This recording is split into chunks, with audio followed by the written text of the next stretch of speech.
National Wildlife Week is just wrapping up, but there are still ways you can celebrate the nation's wild animals and habitats. Wildlife expert David Mizejewski has hosted shows on Animal Planet and National Geographic specials, and he's here now to tell us about the Keep It Wild campaign. Welcome. Thanks for joining us. Absolutely. Thanks for having me. Happy National Wildlife Week. Back at you. And you call yourself a lifelong naturalist. How did this end up being your calling and your passion? You know, I kind of joke that I was born this way. I always have been really drawn to the outdoors and nature and animals. I'm fortunate to have been with the National Wildlife Federation for going on 22 years now doing what I love. But that's one of the messages of National Wildlife Week. It's really about encouraging people to get outdoors into America's big backyard and experience nature. That's what I did as a kid, and it really sparked this passion. And you say we can all play our part to protect our wild neighbors. How so?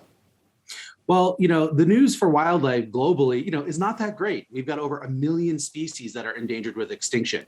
And it's not just in faraway places. Right here in the US, we've got some 12,000 species that wildlife biologists have identified as rapidly declining. That's a full 1/3 of American wildlife species that are at increased risk of extinction in the coming decades. And so, that can be overwhelming. I don't want to be here with a message of gloom and doom, because the positive here is that we know how to protect, save, restore wildlife populations. We've done it before. You look at an animal like the bald eagle, which is our nation's symbol, almost went extinct, but because we protected it under the Endangered Species Act in this instance, and people got involved, we were able to turn it around. And back in 2007, the bald eagle was officially delisted and recovered. We can do that for other wildlife species. And so, there's a lot of different ways that folks can get involved in that mission. You can use your voice, let your elected officials know that, we want to save wildlife, that it's a priority. Follow the National Wildlife Federation, or me for that matter, on social media. We're everywhere: Facebook, Twitter, Instagram, TikTok, and hear our messages, signal boost it. Go to the National Wildlife Week website, and we've got a great pledge there that we're hoping everyone will take, that basically says you're going to help join the cause of conservation to help America's wild neighbors. And when you do that, we'll send you all sorts of other ways.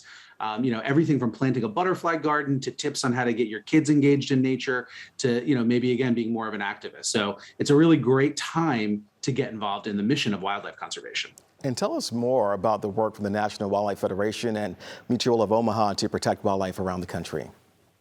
Yeah, so Mutual of Omaha's Wild Kingdom, the TV show that launched all the way back in the 60s, has a new season coming out, and we've teamed up with them to really get the message out of National Wildlife Week this week, and to let folks know that the new season of Wild Kingdom will be coming out next year in January. And I actually got to tag along on a few of the episodes to tell some of the wildlife conservation success stories. So, the National Wildlife Federation, we're America's conservation organization. We've been around since 1936, and we're really trying to, again, protect and restore America's wildlife. And so some of those success stories of the National Wildlife Federation's work are actually being featured on this new season of Wild Kingdom. And David, it's also important to know just the important role these species play in keeping our ecosystems healthy and thriving, right?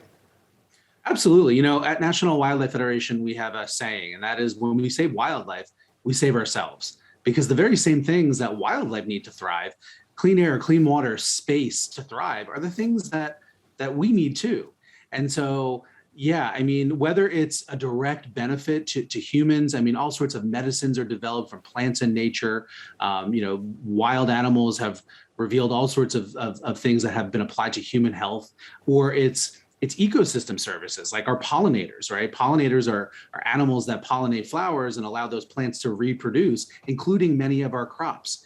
And it's not just, for example, the domesticated honeybee that's doing that.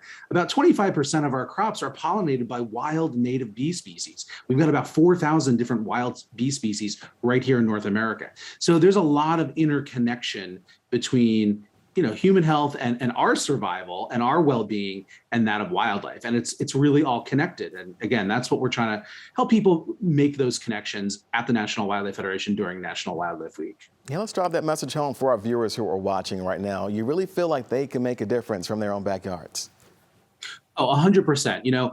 There's so many different ways to get involved in wildlife conservation. I talked about kind of maybe being an activist, but also walking right outside your door and planting a butterfly garden or a garden that's going to support those wild native bee species is just as important. And, one garden isn't going to save the world, but when I do it and you do it and your neighbor does it, suddenly it adds up. And we've exponentially increased habitat for the kinds of wildlife that can coexist right in our cities and towns and neighborhoods and even our backyard, like the songbirds, the declining monarch butterfly. The Western monarch butterfly population is in real trouble. It's gone down by as much as over 99%. I mean, this population of the monarch butterfly, could altogether disappear. Now, this past year, they had a little bump in population, which was fantastic, but they're not out of the woods yet. So, that's an area where if we plant native wildflowers, the native milkweed that the monarch butterflies need to, for their caterpillars to eat, and we don't spray pesticides in our yards, those are actual real conservation actions that every one of us can take. Steps that we all can pitch in and help out where we can. Thank you so much, David. We appreciate it. You're welcome. And you can find more ways to protect our wild neighbors on the National Wildlife Federation's website. Once again, that website for you is nwf.org. Coming up, a rare look inside one of San Francisco's painted ladies when Bay Area Focus returns in just a moment.